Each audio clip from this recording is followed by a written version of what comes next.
Welcome to a journey through time, where temples lie hidden beneath layers of earth and moss, their stones shaped by hands long forgotten. And every arch, pillar, and carving carries the quiet memory of civilizations that have faded into silence. As you breathe slowly and let your mind wander, imagine the sun spilling across crumbling terraces, the wind stirring through overgrown courtyards, and the soft, persistent pulse of history beneath your feet, guiding you gently into a world that waits patiently to be remembered. The wanderers came upon the first of the forgotten stones at dusk, when the heat of the day finally released its grip upon the desert, and the wind moved softly over the dunes, carrying with it the dry, brittle scent of old earth broken open by time. They had walked for days beneath a pale sun that burned without warmth, a sun that bleached the horizon into a single trembling line where sky and sand blurred together. And it was in that wavering stillness they first saw the shape half buried beneath the drifts.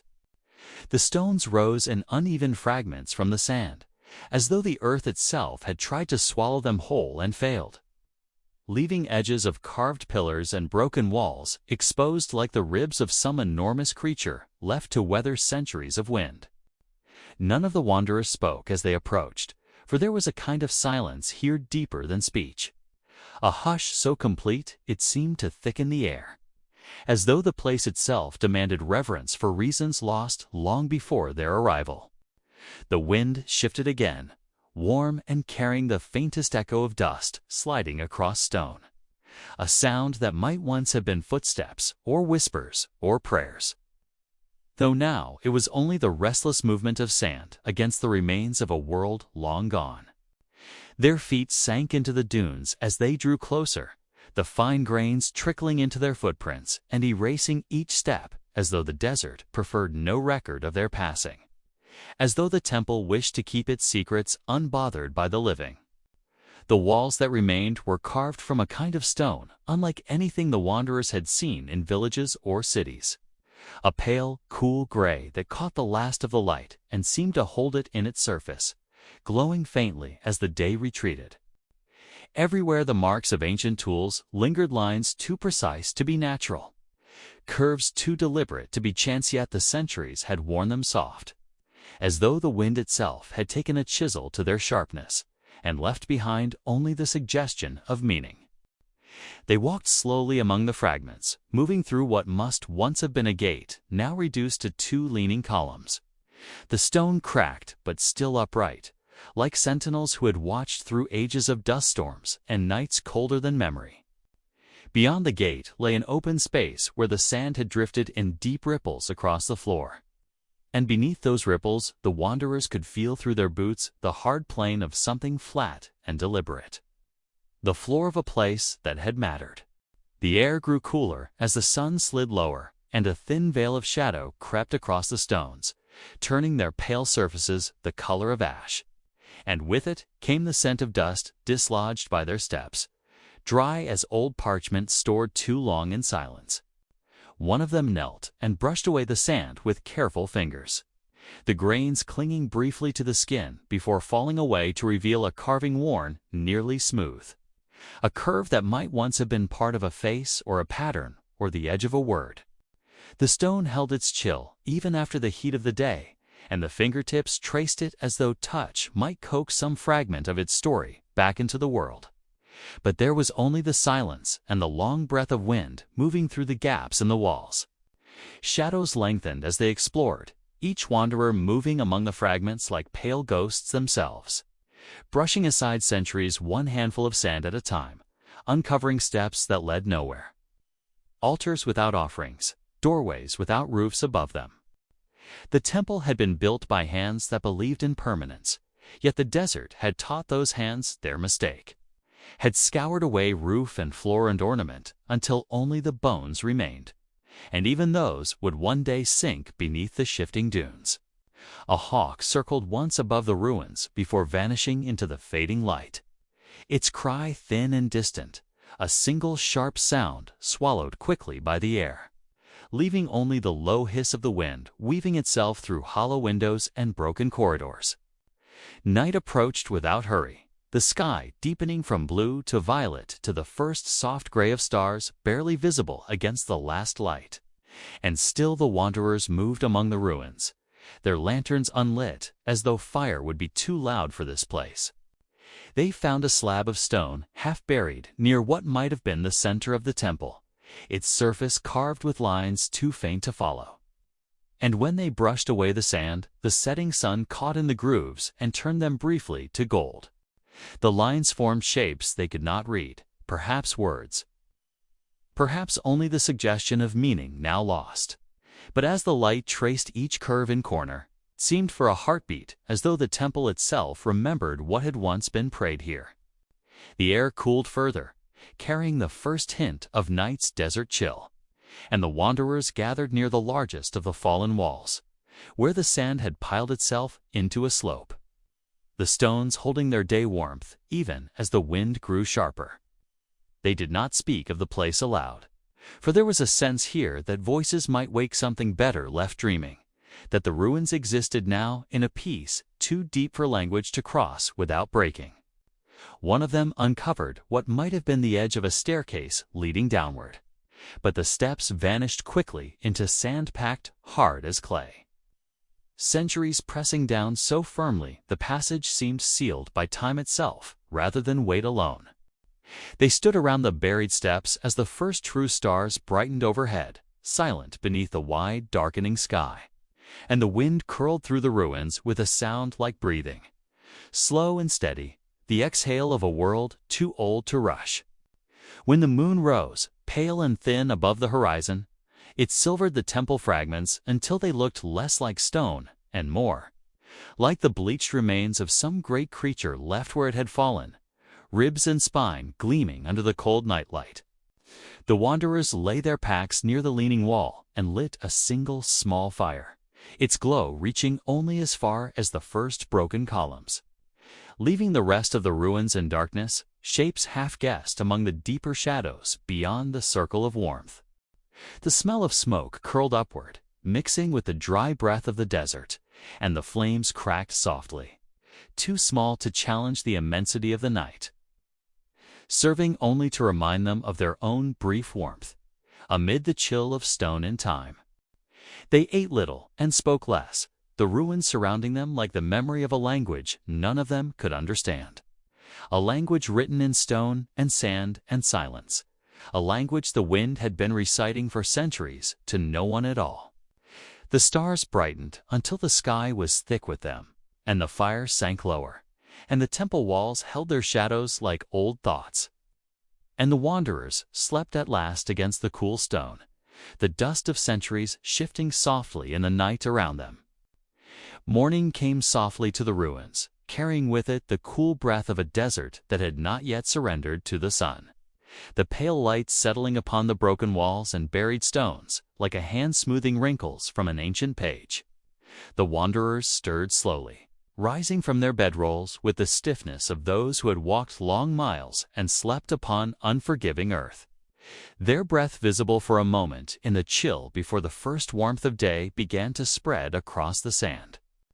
The fire had burned itself to silence in the night, leaving only the faintest ring of ash pressed into the ground. The stones beside it holding the last of its heat like secrets too small to share, yet too stubborn to vanish entirely. They moved among the ruins with quiet steps, as though unwilling to break whatever dream had lingered through the dark. A dream carried in the wind that shifted softly among the fallen columns and hollow windows, restless yet not unkind. It was then, as the sun's first edge caught upon the tallest fragment of wall, that the youngest of the wanderers noticed how the sand had thinned near the base of a collapsed archway. The grain swept aside to reveal the top edge of a stair. The steps descended from a platform barely visible beneath roots and wind-scoured stone. Curving into shadow where sand and centuries had sealed the passage, yet even so, there was the shape of intention there, a path built to lead downward into depth. The others gathered, their boots scuffing softly against the exposed edges, brushing away the sand with the slow care of those who knew they uncovered not only stone, but time itself, each grain sliding aside like the turning of a brittle page. The air around the staircase felt different, cooler and stiller, as though the earth below held its breath beneath the weight of years, the shadows clinging tightly to the edges of the descent as the sun inched higher above the horizon. No one spoke for some time, each listening without meaning to for sounds that never came, for echoes of voices or footfalls or water deep below. Yet there was nothing but the soft scrape of sand loosening under their hands as they uncovered more. They worked slowly, using broken shards of stone as tools, the muscles in their shoulders tightening with each careful strike. The sun warming their backs while the steps grew clearer, descending into a place where light had not walked for ages. Roots as thick as wrists coiled across some of the stairs, their bark dry and fibrous beneath the wanderer's fingers, as though the trees themselves had tried to hold the temple shut, sealing its secrets beneath a lattice of living wood. Bits of pottery surfaced among the debris, small fragments painted in colors long faded by sand and wind, their patterns no longer whole enough to name yet, carrying the faint memory of hands that once shaped and held them before the desert claimed all. The youngest found a shard smooth as bone and traced the faint curve of paint upon it, the pigment the color of dried blood or rust. Though whether it had once been part of a vessel for water or wine or prayer, they could not tell. All the while the wind moved gently overhead, stirring the tops of the columns and the sharp grasses at the edges of the ruins. A voice too old to carry words, yet not too faint to remind them how small their digging was against the centuries. By mid-morning they had uncovered half the stairway before the sand grew too heavy and close-packed to shift with bare hands, the descent disappearing again beneath layers too deep for their small labor, the earth holding the lower steps as its own. They rested then upon the platform above, drinking the last of their water from skins warm beneath the sun, watching the way the light slid slowly across the walls until the carvings upon them seemed to move like slow tides across stone. One carving near the base of a column showed a figure standing between two curved shapes like moons or shields, the face too weathered to read, yet the posture unmistakable. Arms raised as though to greet or command or perhaps surrender to the sky. Another fragment revealed the suggestion of animals or spirits with wings spread wide, their lines more graceful than fierce, as though the one who carved them had sought not to frighten but to honor the things that moved between earth and wind. The wanderers traced these images with fingertips calloused by travel, feeling the small ridges where chisel once met stone, imagining the hands that had worked here when the walls were whole and the temple alive with footsteps and light and voices. The air grew warmer as the sun climbed. Yet within the half-dug stairway, the coolness lingered, drifting upward like the breath of a cave or a well, carrying with it the faint smell of earth that had not seen sky for centuries. It was a smell both clean and ancient, dry yet not dead, like the scent released when old wood splits beneath a blade, or when the first rain touches dust that has waited too long. A smell that spoke of places the world had left behind. One of the wanderers closed their eyes and breathed it in, hearing beneath the wind the slow beat of their own heart, wondering whether the silence below had been listening all this time for someone to return and break its endless waiting.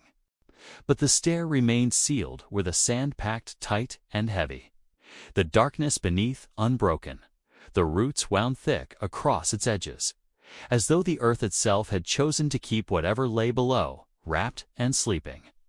They sat a while longer upon the platform, speaking little, letting the wind and sun carry the weight of the moment, each thinking perhaps of the same thing, yet none choosing to give it shape in words where it might dissolve too easily. For there was a feeling here, unlike the ruins above, where walls and courtyards lay open to the indifferent sky. Here at the staircase there was secrecy, a sense that the temple still held one place the desert had not fully claimed.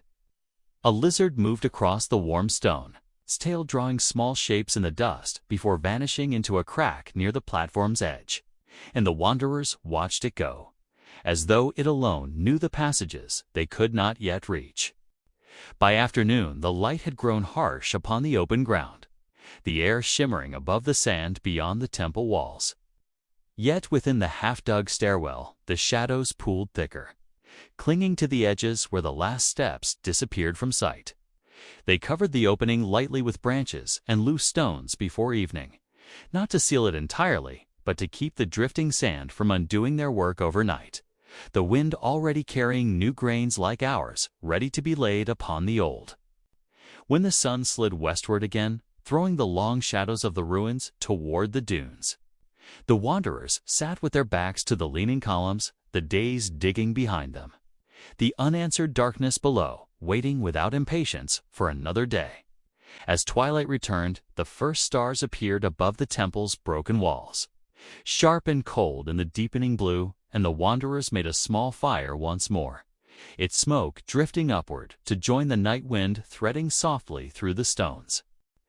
They spoke quietly then of other ruins they had seen, of roads gone to dust and wells gone dry. Yet their eyes kept sliding back toward the staircase as though expecting the dark to give something back. A sound, or a breath, or a memory. But the steps remained as they were, half revealed and waiting.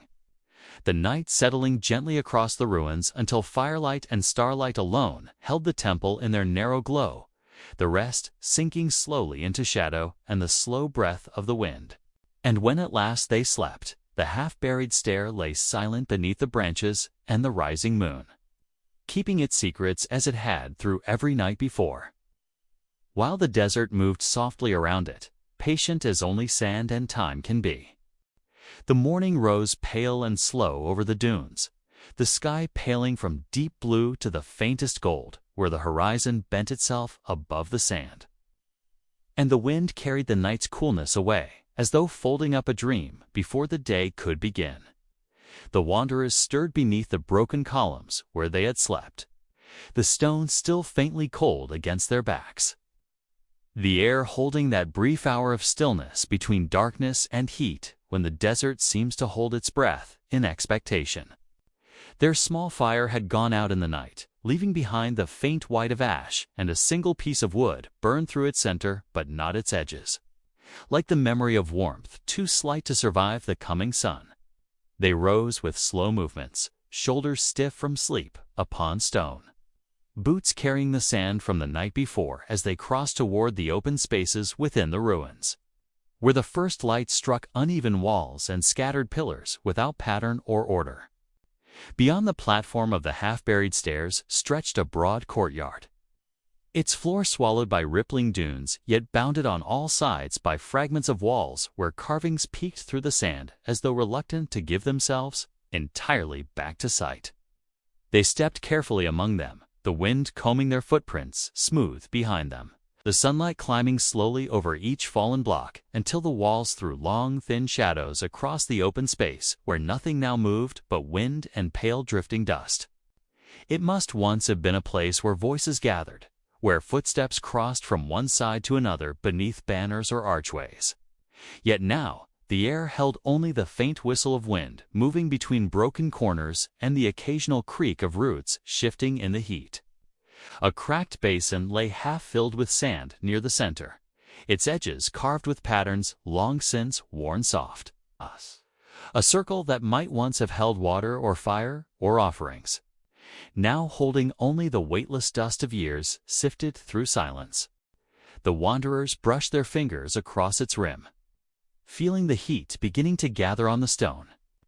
The surface pitted and uneven beneath their touch, as though time itself had leaned too heavily upon it for far too long. They paused where two walls leaned together above a narrow passage, the space between them thick with shadow, the smell of dust and dry wood rising faintly, where the roots of some stubborn tree clung to the cracks with a patience older than memory. Moving through the passage, they emerged into a smaller court beyond, its stones less broken, though the sand had gathered deep along the edges, shaping soft hills against the walls where carved figures stood with faces eroded to featureless ovals. The figures lined the courtyard's edge, some tall and narrow, others squat and broad, each holding the same posture with arms at their sides and heads bowed slightly forward, as though in attendance to some ceremony, whose meaning had long dissolved into the air. Their surfaces bore the long scars of wind and sand, each line softened until only the faintest trace of eyes or hands remained. The suggestion of robes or wings or crowns blurred until all seemed clothed in the same veil of centuries. The wanderers moved among them with slow steps, the crunch of sand beneath their boots sounding far too loud in the hush, as though the statues themselves disapproved of noise disturbing their long watch beside the walls.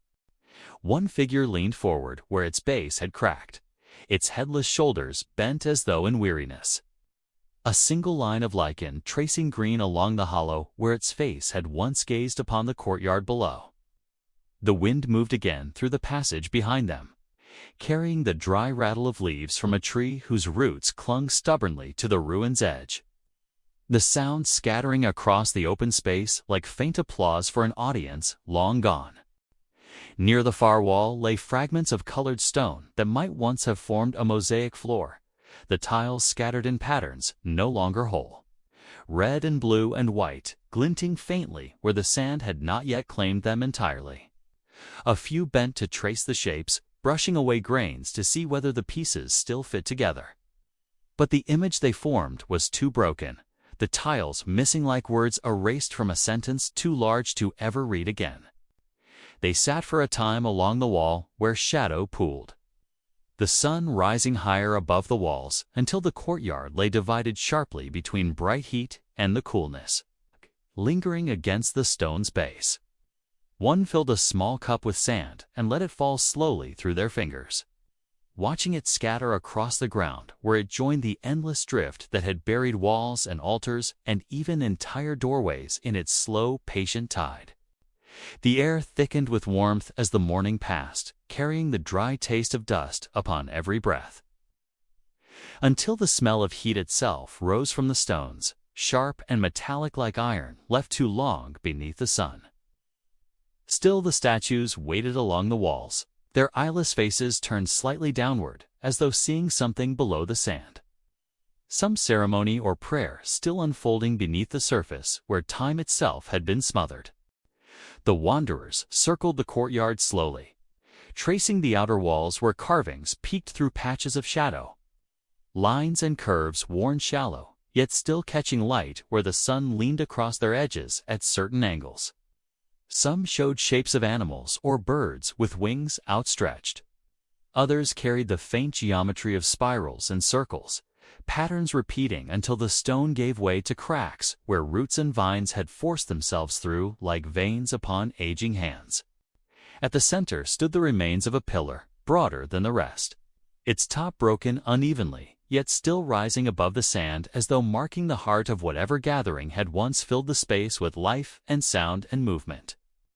The youngest of the wanderers climbed its base where the stone offered ledges worn smooth by centuries. Standing above the courtyard where wind moved through the silent figures and shadows crawled slowly along the walls, as the sun crossed its narrow sky. From above, the courtyard formed a shape half hidden by drifts of sand, its walls curving outward on one side, as though enclosing not merely space but some idea once carried in the minds of those who shaped each stone and carving. Yet whatever meaning it had held lay buried now beneath time too deep to uncover with hands alone, leaving only the hollow air where footsteps stirred dust but not memory, where voices rose only in the whisper of wind between broken corners. By noon the heat pressed heavily upon the stones, the air trembling above the sand until even the distant dunes blurred, their edges bending as though the whole horizon had grown tired and sagged beneath the weight of sunlight. The wanderers rested in the courtyard's shadowed edge, backs against the walls where the stone remained cool, the taste of dust upon their tongues and the smell of hot roots drifting faintly from cracks where the trees clung stubbornly to life.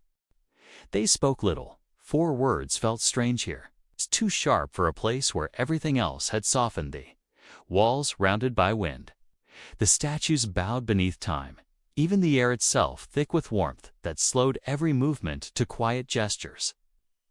When at last they left the courtyard, The shadows of the statues stretched long behind them. Alice's faces turned once more toward the center where sunlight spilled across the broken pillar, and the wind moved steadily through the open silence. The passage carried them back toward the larger ruins where the buried stairway waited beneath its covering of branches and stone. The day leaning slowly toward evening as though the sun itself had grown weary of the hollow place. By the time the sky began to pale toward gold again, the courtyard lay empty once more, the statues keeping their endless watch along the walls, the wind smoothing away every footprint until nothing remained but sand and shadow and silence. And when night returned, carrying stars across the broken walls and pale moonlight across the cracked basin and scattered tiles, the courtyard held its breath again, waiting as it had waited through every night since the voices left it to the wind. The night passed slowly across the ruins, stars drifting like pale embers above the leaning walls, while the wind moved in soft sighs through the cracks and broken corners, carrying with it the faint smell of sand grown cold beneath moonlight. The wanderers slept lightly where stone offered shelter from the breeze, wrapped in their blankets as the fire sank to embers, its glow painting restless shapes along the walls before darkness at last claimed even the smallest traces of warmth and color.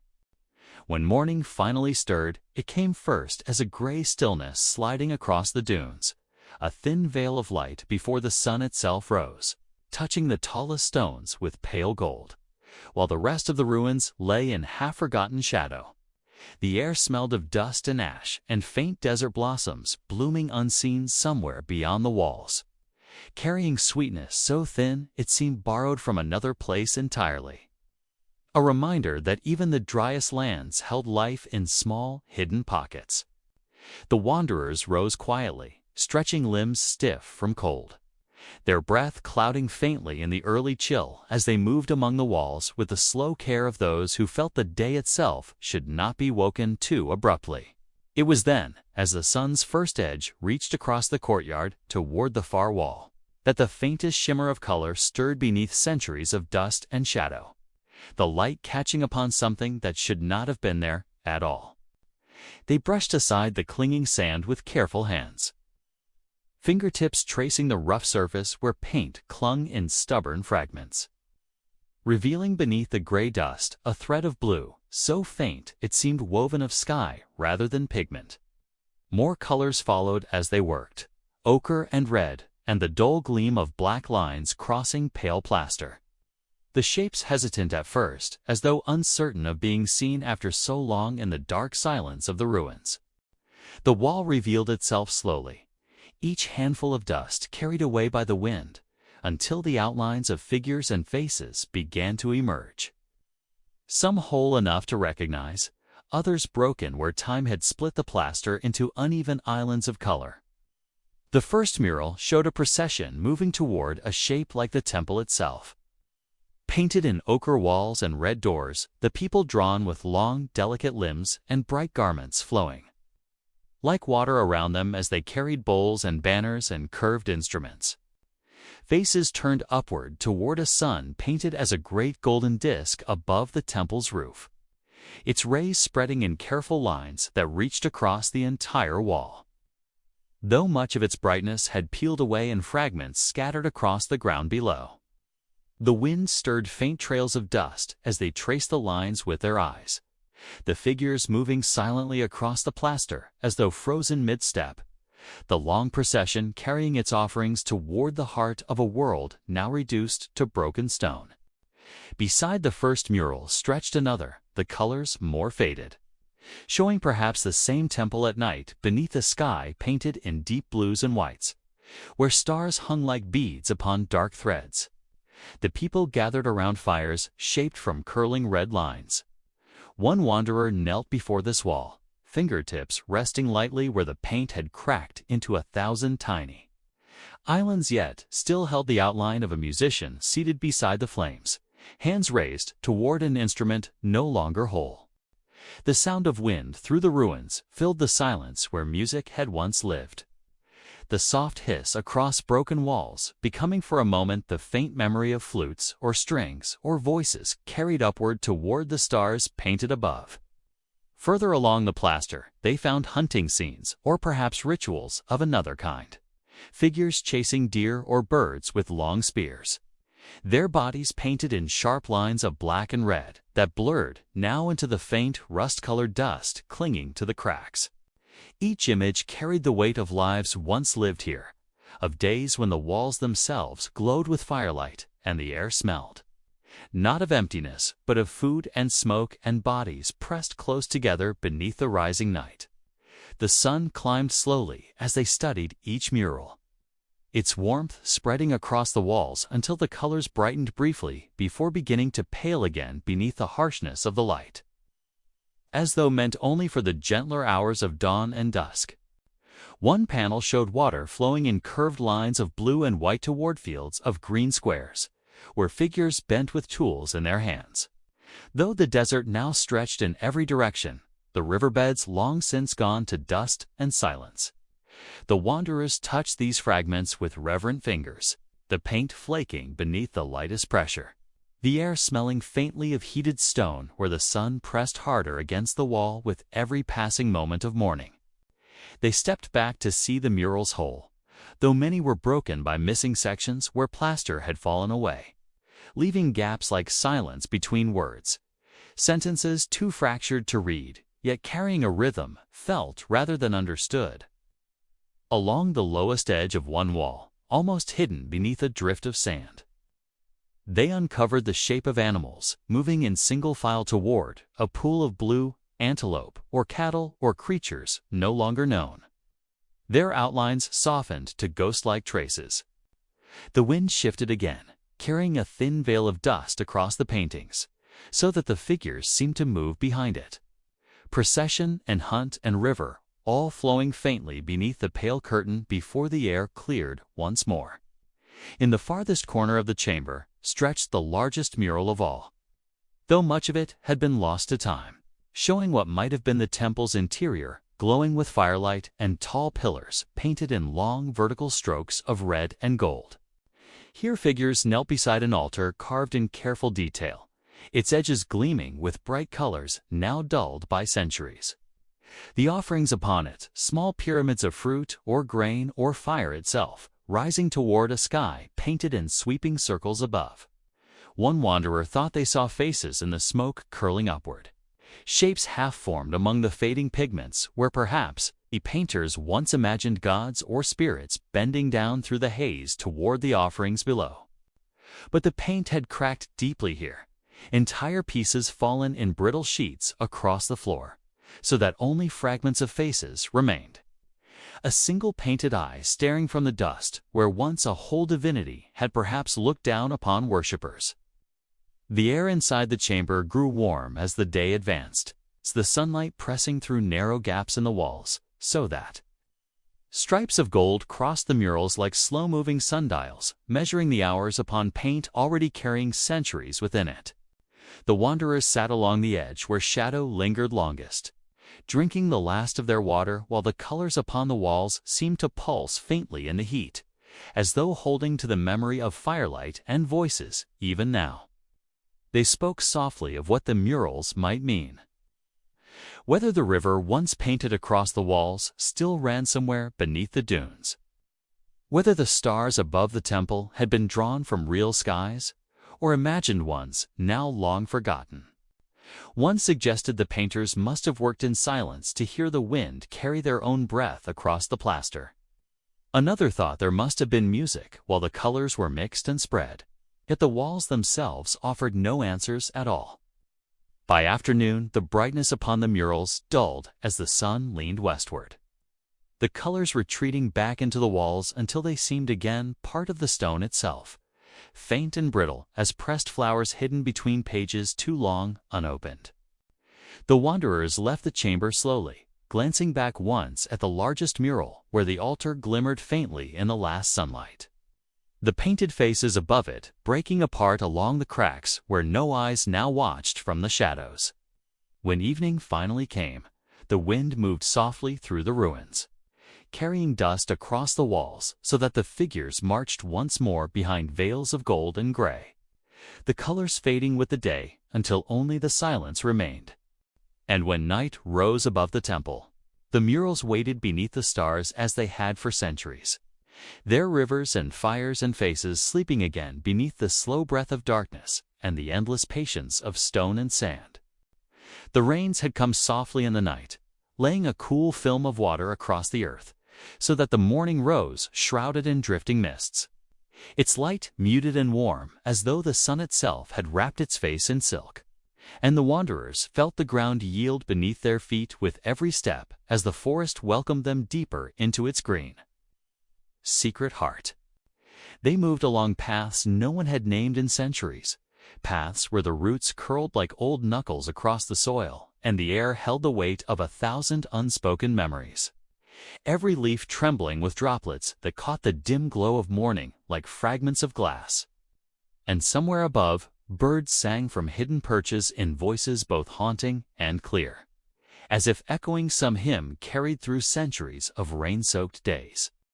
The scent of wet earth followed them closely, rich and deep like the breath of the world itself, mingling with the faint spice of leaves bruised underfoot. And the wanderers walked quietly as though afraid to disturb the dreamlike hush, hearing only the soft slap of their sandals against mud and the rhythmic tap of rain still falling in the far-off reaches of the forest canopy. Mist clung to their hair and shoulders, and as they passed beneath towering trees furred with moss and age-old vines, the droplets fell from the branches in slow, heavy drops that cooled their skin and slid like silver beads along the ridges of their arms. And it felt as though the world had folded inward, drawing close around them, protective and hushed. One of them paused when a faint outline emerged ahead through the gray veil of morning, half swallowed by trunks and creeping ivy. And they stood in silence for a long breath before moving forward again, because the shape that slowly revealed itself was stone, carved and weathered, softened by centuries yet bearing the undeniable hand of those long vanished from memory. The temple rose from the earth as though grown rather than built, its base wrapped in roots thick as a man's body, its walls carved with fading reliefs of faces and hands and eyes turned toward heavens no longer worshipped. The figures worn smooth by rain and wind until their expressions were secrets kept between stone and time.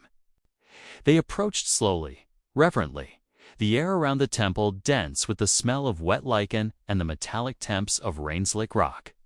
The silence so complete that even the bird song seemed to dim as if unwilling to trespass upon that forgotten sanctity. And the wanderers felt themselves becoming smaller beneath the weight of centuries watching them from the cracks and hollows. Moss covered the stairway leading upward, each step rounded and crumbling, holding pools of water where dragonflies hovered with wings like fragments of sunlight. And as the wanderers climbed, they felt the cold seeping through the soles of their feet, until they reached the platform where the temple opened like a mouth waiting to speak. Inside, the air was cooler, heavy with the smell of stone kept from sun for countless lifetimes, and shafts of muted light fell through the broken ceiling where trees had pushed their roots in search of sky, the beams glimmering upon dust that hung like pale ghosts drifting slowly through the stillness.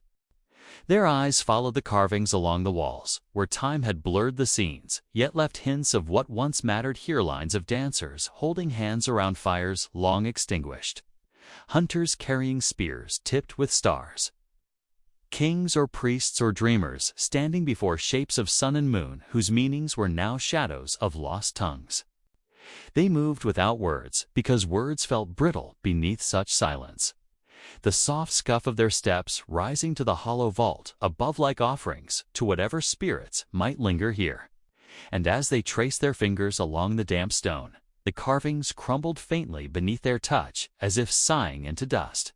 At the heart of the temple lay a statue fallen on its side, its face broken away so that only the curve of a shoulder and the outline of folded legs remained, draped in moss like the garment of someone who had waited too long for visitors. And around it, the rainwater pooled in greenlit mirrors, reflecting fragments of sky through the shattered roof. One of the wanderers knelt and dipped their hand into the water, feeling its chill crawl along their skin while the ripples bent the reflection of roots and clouds and stone. And for a moment, it seemed as though the pool held the memory of another time. A time when fires had burned here and voices had risen like smoke into the rafters now open to rain. They sat together on the damp floor, leaning against pillars split by roots and centuries. The air filled with the faint patter of drops falling through the roof to echo softly in the pool, and they imagined the lives that had once moved across this same stone. The prayers spoken, the songs rising beneath torchlight, the warmth of bodies pressed close against the night. Perhaps, they thought, the temple had never been abandoned at all. For even now the vines climbed its walls with devotion, the birds nested in its cracks, the rain sang through its hollows, and the earth itself seemed to kneel around it, lifting it slowly toward the sky as if unwilling to forget. The day passed in muted gold as the mist thinned and the forest brightened, yet the temple remained wrapped in that ancient patience, holding its shadows and its stories with the same calm gravity as the mountains themselves. And when the wanderers finally rose to leave, they did so quietly, carrying with them the echo of rain on stone and the lingering scent of moss. As they descended the steps, the forest closed once more around the temple until its outlines blurred into leaves and branches and distance, and only the faintest glimmer of carved stone remained behind them before even that was swallowed by green and mist and time, leaving the wanderers to wonder whether they had found it at all or only dreamed it.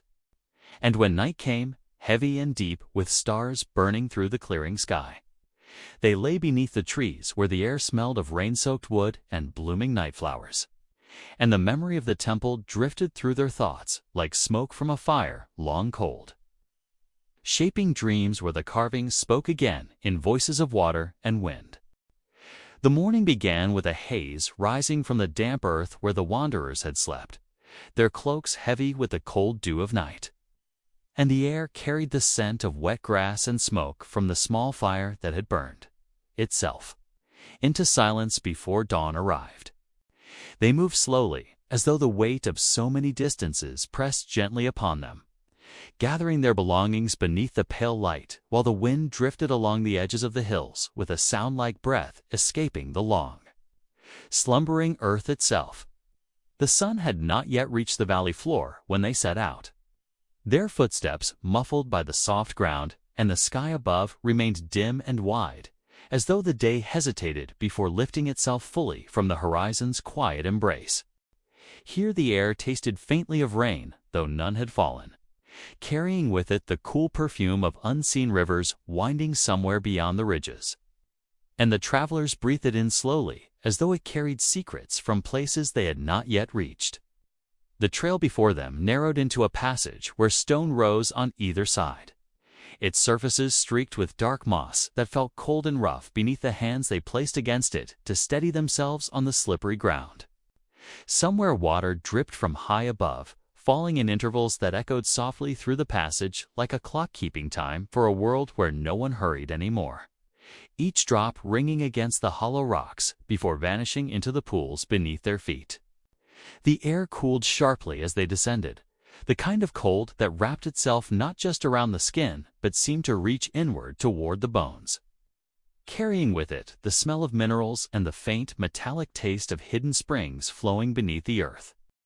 Light came rarely here except in thin threads falling from narrow cracks overhead, strips of pale gold that revealed, for a moment at a time, the twisting path of the canyon floor before dissolving again into the dimness where roots clung to dripping walls. They stopped once when the wind rose suddenly above the cliffs, sending loose pebbles rattling down the slopes like the footsteps of something retreating quickly into the dark, though nothing moved except the shadows that shifted whenever the sun reached across the rim. At midday they reached a hollow where the walls widened into a basin ringed with thorn trees, their branches bare, but for nests built so long ago that rain and wind had shaped them into hard, twisted cups now empty of feathers or eggs. Here the wanderers rested beneath the branches, their backs against the dry bark. While the air shimmered faintly above the rocks where the sun finally reached, and the smell of resin drifted from cracks in the wood, warmed slowly by light. The earth beneath the trees was scattered with fragments of pottery, the color of ash. Pieces smoothed by time until the painted lines upon them could be seen only when the sun caught the faintest trace of red or black along the edges. One of the travelers gathered several fragments together, fitting them clumsily into the shape of a vessel that had once carried water or grain, though half the pieces were missing, and the whole thing collapsed gently in their hands, as though refusing to return fully to the world. Beyond the basin, the land fell away into terraces, choked with wild grasses that whispered in the wind as the travelers crossed them slowly, brushing against stalks that released the dry, papery scent of late summer, though the skies still carried the pale tone of spring. On the far side of the terraces, they found a broken stair descending toward a stream bed. Its steps carved from stone, now split by roots and softened by moss until water ran thinly across them, turning each edge dark with moisture. The stream itself carried little sound, only a soft trickle over pebbles the color of old bone, its current barely moving except where it gathered briefly in clear pools reflecting the gray shapes of clouds drifting far above the cliffs. They followed its course until the canyon walls lowered and the land opened again, revealing hillsides scarred by landslides where the soil had slipped long ago, exposing layers of pale rock marked with bands of iron and clay-like pages in a buried book. Among the debris at the base of one such slope lay the remains of pillars carved with spiral patterns so worn they seemed more like wind-shaped ridges than the work of tools. Their surfaces warm beneath the afternoon sun, yet split deeply by frost and roots. Some of the pillars had tumbled together into shapes resembling doorways half buried in rubble. And when the travelers passed among them, the air felt suddenly cooler, as though the stones still remembered the shade of walls that had once risen above this place. They lingered there without speaking, their shadows falling across the carvings where lichen spread in patches of green and gray. And a single bird circled overhead, its cry thin and high before vanishing into the folds of the hills beyond. When they moved on, the land sloped gradually toward a plain where reeds grew in clusters around shallow pools left by a river that must have changed its course long ago, leaving behind only these fragments where dragonflies hovered in the slanting light. The air smelled of mud and warm grass, heavy and still compared to the sharp wind of the heights, and their reflections followed them faintly in the pools, whenever they crossed the narrow strips of land between water and sky. They paused at one such pool to fill their vessels, the surface breaking slowly around their hands so that rings of light spread outward until they touched the reeds where frogs leaped into the shadows with soft splashes that vanished almost instantly behind them. Evening began to gather as they left the pools behind, the sun sinking until its light fell low across the plain, turning the grasses the color of copper, while the hills beyond deepened into shapes of violet and gray beneath the widening sky. The wind softened, carrying with it the faint smell of smoke from some unseen fire far away. Though no other travelers appeared upon the horizon, and the plain stretched outward as though empty for 1,000 miles in every direction. At last they reached a line of weathered stones standing like sentinels along the ridge of a low hill, each one leaning slightly as though bowed beneath the weight of all the seasons that had passed since they were first placed here. The stones cast long shadows across the ridge where the wanderers made camp, their fire small and low so that its light trembled against the ancient surfaces, bringing out faint traces of carvings too eroded to read but still resisting the erasure of wind and rain. Night came slowly, wrapping the plain in layers of deep blue and silver where the moon rose, and the travelers lay beneath cloaks, smelling faintly of smoke and dust while the fire settled into embers, glowing like eyes half closed against the cold.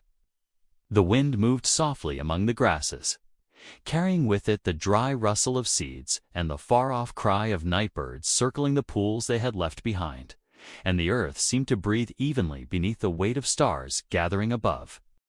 Long after the fire had faded, the standing stones kept their silent watch along the ridge, their shadows merging slowly with the night, until they seemed less like remnants of walls than the very bones of the hills themselves rising through the skin of the earth. The morning came thin and colorless across the plain where the wanderers had slept, carrying with it the faint coolness that lingers before the sun reaches fully across the earth. And the grass beneath them was heavy with beads of dew that clung stubbornly to cloaks and boots. They rose without hurry, as though the silence of the place demanded it, and gathered their belongings while the air shifted gently around the standing stones, each of which seemed to lean a little more as the years pressed themselves upon them like an unspoken memory. The fire had left only a circle of pale ash faintly warm beneath the wind, its scent drifting upward in a thin, gray thread that vanished as the travelers descended. The ridge where the ground fell into long slopes, trailing toward the horizon like the folds of a blanket, pulled smooth by unseen hands. The land here bore the color of old parchment touched by sun and wind for centuries, its soil crumbling beneath each step while dry grasses bent in wide ripples whenever the breeze stirred. Across the open distance where no trees rose to break the motion of air and light, they walked with the patient rhythm of those who have learned the weight of distances, the slow rise and fall of breath matching the long roll of the earth beneath their feet. While above them, the sky brightened in layers of gold and pale blue, where thin clouds drifted like smoke from ancient fires. Soon the ground began to lift again into low ridges streaked with bands of iron-red stone, their surfaces rough and cracked as though shaped by heat long ago, when the earth itself might have glowed beneath the newborn sky before softening into this quiet, worn expanse.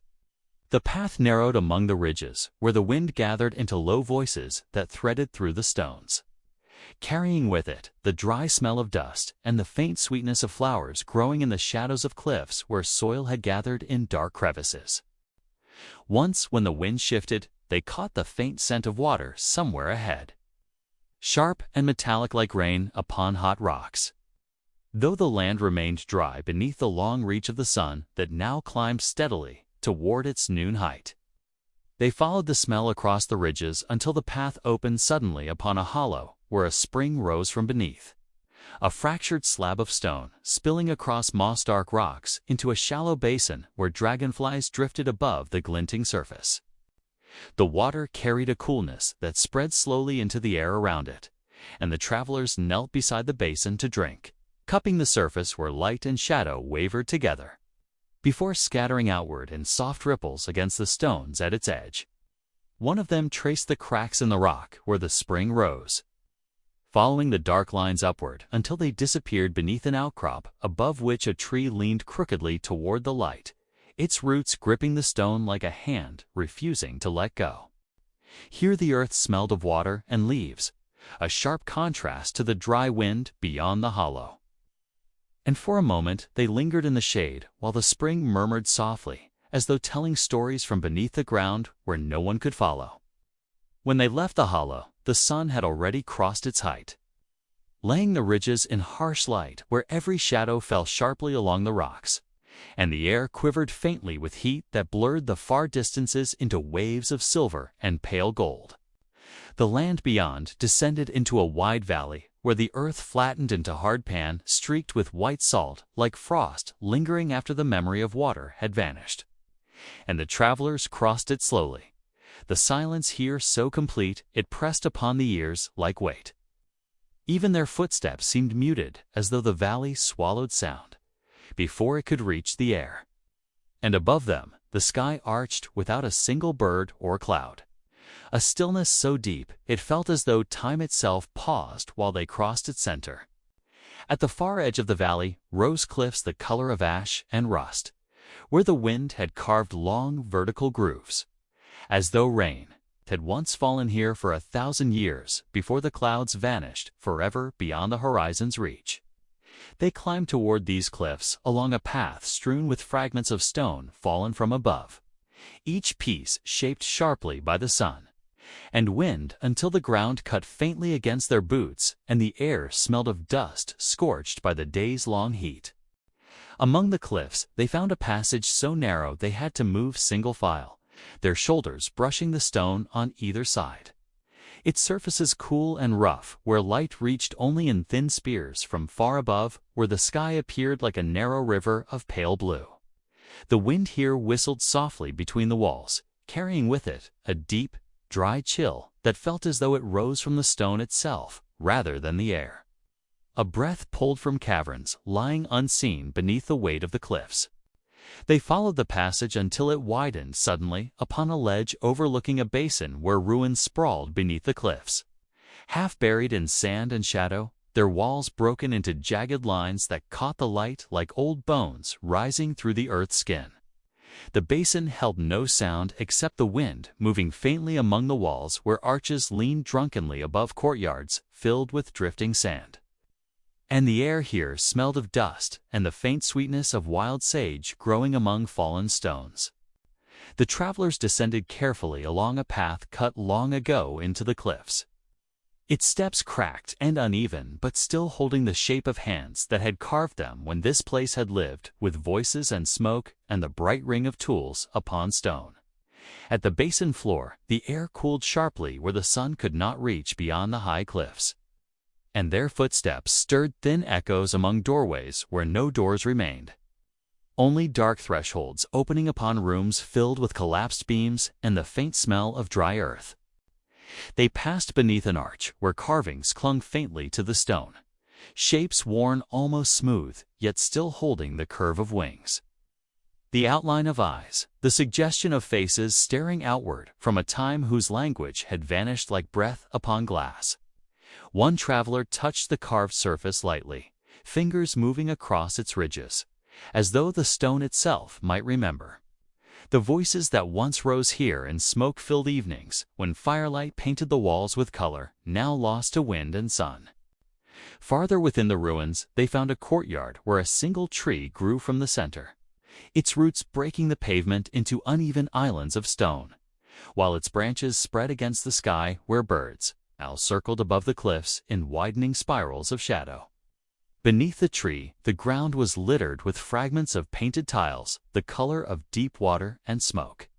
Their surfaces chipped, but still holding faint patterns that hinted at walls once bright with shapes of flowers and wind and the turning of stars.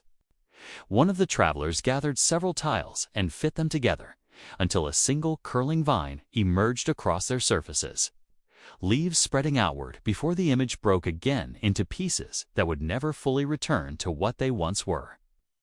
Evening approached slowly as they explored the ruins, light falling across the basin so that walls glowed briefly before sinking into shadow.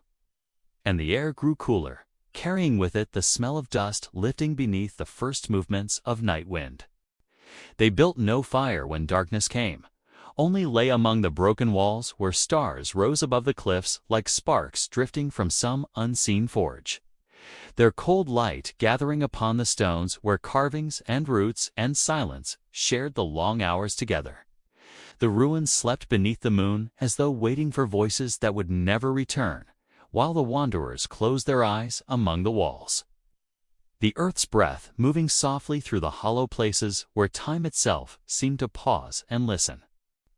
The morning arrived with a fragile hush, as though the valley itself were holding its breath, and pale light spilled across the broken terraces, touching the weathered stone with a soft warmth while the wanderers stirred among the ruins, their movements slow, deliberate, and in quiet harmony with the place.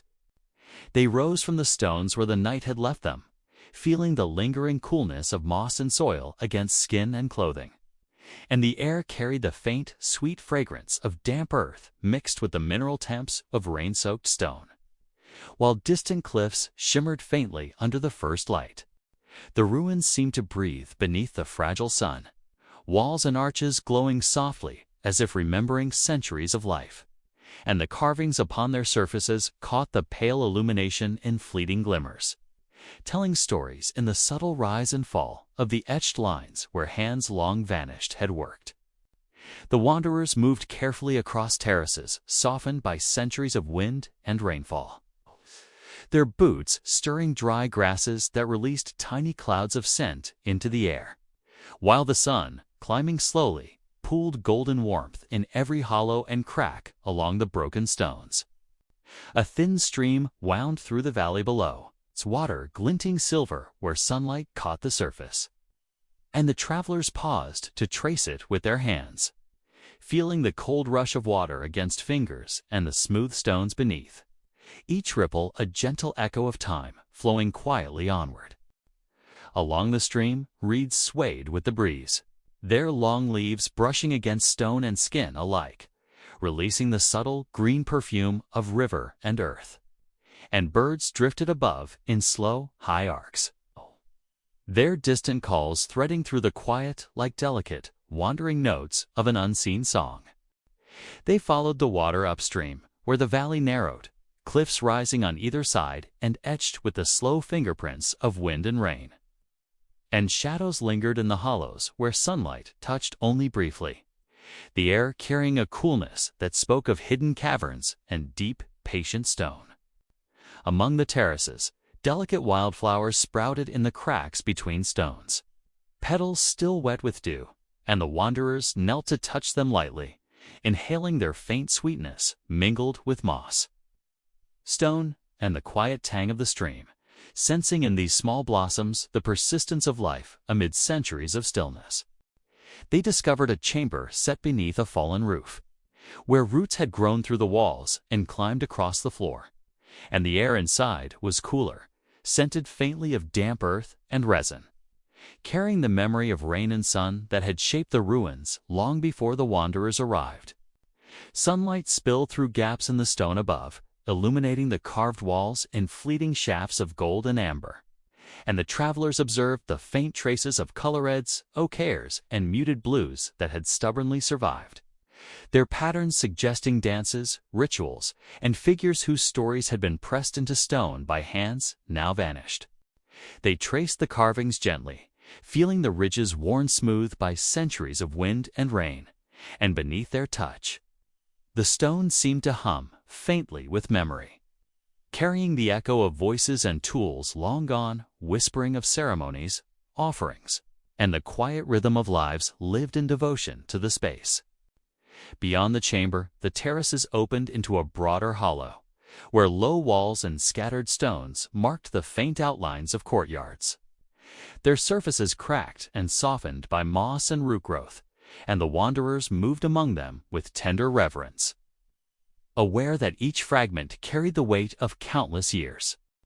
A fallen pillar lay across one corner, etched with spirals and figures that had endured the slow passage of time, and fingers brushed the surface lightly, feeling the cool texture and the subtle pulse of memory pressed into the stone, as though the earth itself remembered the hands that had shaped it. Wind drifted through broken walls, stirring dry leaves and small blossoms, and the wanderers inhaled the mingled fragrance of moss, stone, and faint floral sweetness, sensing the quiet continuity of life and decay intertwined. Each sent a soft reminder of the impermanence yet persistence of the world around them. They followed a narrow path along the terraces toward a small pool fed by a trickling spring, its water clear and cold, reflecting pale light and fragments of sky, while the edges trembled with ripples stirred by wind, or the occasional landing of an insect, and fingers resting in the surface sent waves that lingered softly across the stone. The terraces beyond were dotted with remnants of pottery and painted tiles, worn to pale pastels but still hinting at patterns of flowers, stars, and geometric shapes, and the wanderers crouched to observe them, tracing curves with fingertips while imagining the ceremonies, meals, and lives that had unfolded here so long ago. Even as the sun rose higher, warming stone and air alike, a delicate coolness lingered in shaded nooks, carrying the faint perfume of herbs and earth, while the stream whispered constantly beside them. threading the hollow with the soft, persistent voice of moving water that had traveled this way long before their arrival. They paused beneath low arches where vines clung to fractured stone. The carvings along the surfaces faint but deliberate, and the wanderers felt the continuity of craft and care across time. Sensing the patience of hands and eyes that had worked in harmony with the stone and the wind centuries before. Light shifted across the ruins as midday approached, illuminating hidden textures on walls and floors. Dust motes drifting in quiet arcs through the air. And every surface seemed to pulse with the echo of history, carrying the faint weight of generations who had walked, labored, and worshipped among these stones. Beyond the arches, the terraces sloped gently toward a wider basin, where scattered walls hinted at larger structures, their outlines softened by centuries of wind and grass. And the wanderers moved through this space slowly, attentive to the sound of their own steps, the smell of soil and the warmth of sun against weathered stone. Along the basin, a shallow pool reflected the sky and the edges of broken walls, and the travelers knelt beside it, letting their fingers stir the water and feeling the cool current brush against smooth stones. Each ripple a quiet reminder that time, like water, moved gently but persistently onward. Evening approached with soft amber light spreading across terraces and ruins, shadows lengthening and blending with the moss and roots that crept across walls, and the wanderers rested beside the remains of a small chapel. The air scented faintly of flowers and damp stone, carrying the patient hush of the valley itself. They lay among the stones, listening to the whisper of wind, the soft murmur of the stream, and the faint movements of small creatures stirring in grass and underbrush, allowing the weight of centuries to settle gently around them, while the ruins held the quiet memory of countless lives and ceremonies. Night fell slowly, draping the valley in deep blue and silver, and the first stars appeared above the cliffs, their faint lights flickering against the darkening sky, while the wanderers closed their eyes and felt the soft pulse of time moving through the stones beneath them, a gentle reminder of the enduring patience of the temples. Beneath the moonlight, the ruins seemed to exhale. The broken walls softened into shapes of memory, the arches and pillars stretching toward the sky like gestures frozen in time. And the wanderers slept among them, cradled by the gentle resonance of stone, wind, and water, immersed in the quiet eternity of this forgotten place. The morning was pale and gentle, brushing the ruins with a light that seemed almost hesitant, and the wanderers rose slowly from the cool stones where they had slept, feeling the faint chill of night lingering upon their skin as the wind drifted in from the distant hills. They gathered their belongings without hurry, the soft scent of moss and earth clinging to their cloaks.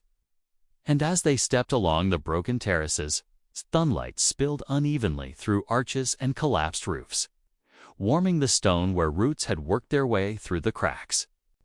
The path beyond the ruins led them downward, along slopes softened by centuries of wind and rain, where the soil had gathered unevenly around fallen blocks, and their feet brushed against dry grass that released the faint sweetness of the land itself into the air.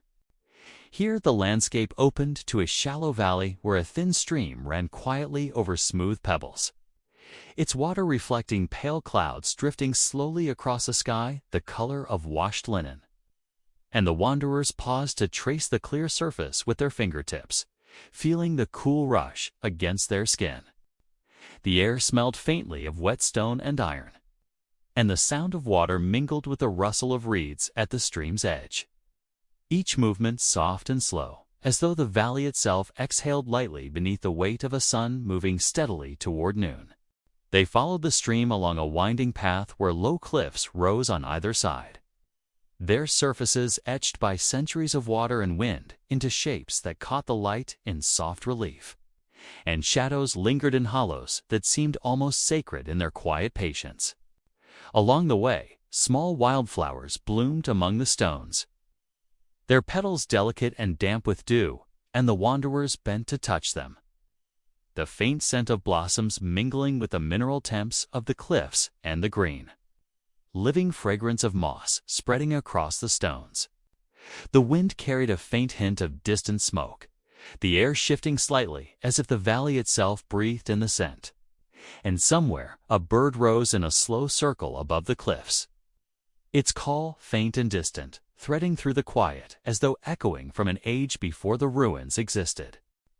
Midday approached as the wanderers reached a narrowing in the stream where water fell over a low stone ledge into a shallow pool, its surface broken into patterns of sunlight and shadow, reflecting the cliffs above with a gentle shimmer of liquid glass disturbed by the wind.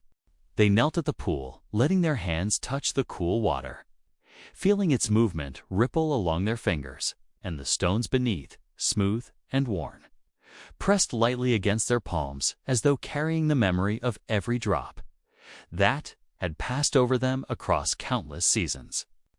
Beyond the pool, the valley widened again into terraces covered with grasses and low shrubs, their soft hum underfoot blending with the distant murmur of water, while the sun above cast long, tender shadows that slowly shifted across the undulating land beneath their careful steps.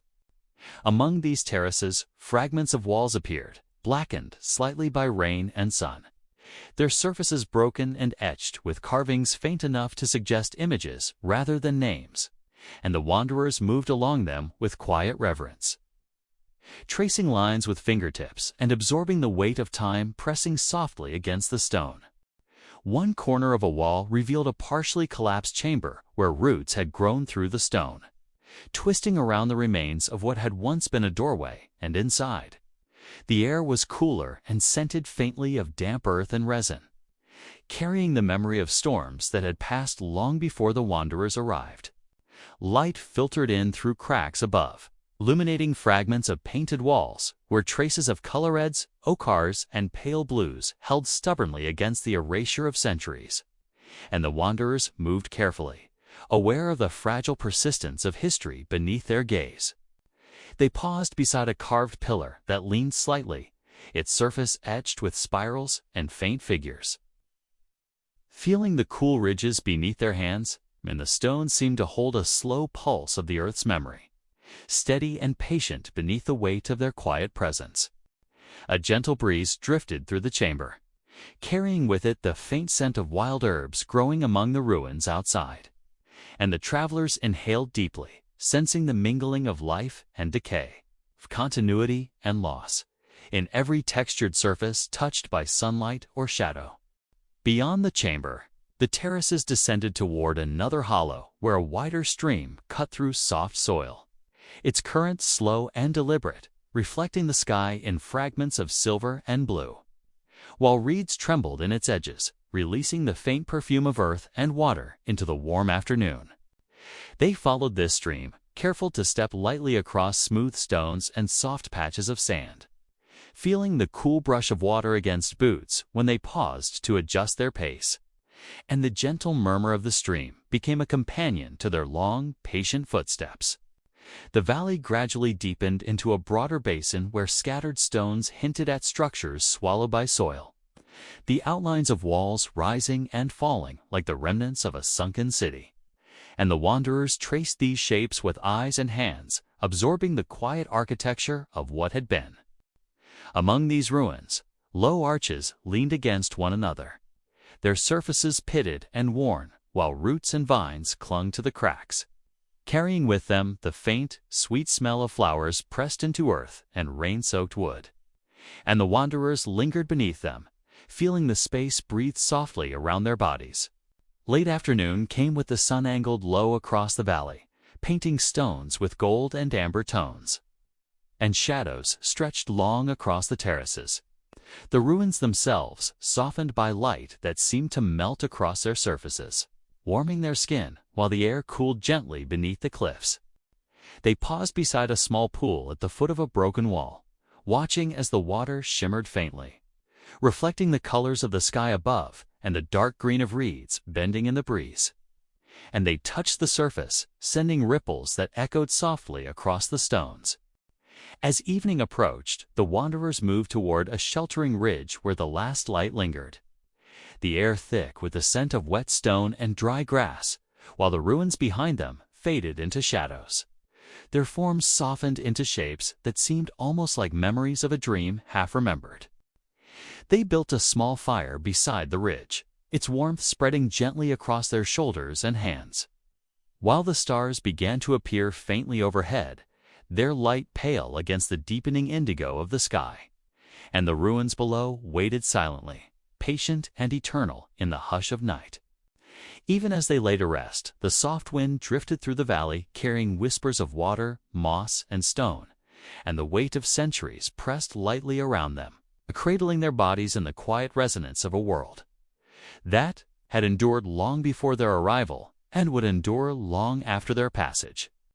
The first light of dawn spilled across the valley with a fragile, quiet grace, brushing the ruins with gentle gold and silver hues, and the wanderers stirred among the stones, feeling the faint chill of night still clinging to the moss and weathered walls. They rose slowly, each movement measured against the soft rhythm of the place, and the air carried the scent of damp earth, faint wildflowers, and the cool mineral temps of stone, while distant hills shimmered beneath a sky painted with early light. The ruins themselves seemed to breathe beneath the gentle sun. Walls and pillars warmed unevenly where shadows clung, and the carvings along the stones caught the light in fleeting glimmers, their patterns worn yet persistent, hinting at hands and voices long vanished. They moved across terraces, softened by centuries of wind and rain, feeling the uneven stones beneath their boots and the brush of dry grasses against their cloaks. And the air held a stillness so complete it seemed almost sacred in its patience and persistence. A small stream murmured faintly nearby, threading its way through the valley, and the wanderers followed its path, dipping hands into the clear water that carried the taste of stone and the memory of countless rains that had flowed before them.